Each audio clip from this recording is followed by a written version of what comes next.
Hi friends, ఎలా ఉన్నారు? ఏంటి బాగున్నారా? Welcome to my channel.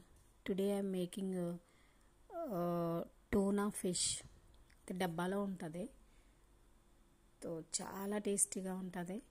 So మీరు కూడా ట్రై చేయండి. ఒక టిన్లో బాయిల్ చేసి ఉంచుతారు. సో ఇది మనం శుభ్రంగా కడిక్కి ఒకసారి కడగకపోయినా పర్వాలేదు, బట్ కడుక్కుంటే బాగుంటుంది.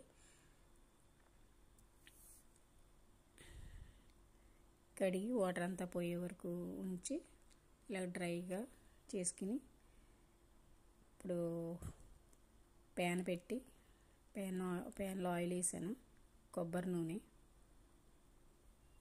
చాలా బాగుంటుంది, మీరు ట్రై చేయండి. తర్వాత సబ్స్క్రైబ్ చేయండి, లైక్ చేయండి, షేర్ చేయండి. అండ్ పెరింజీరా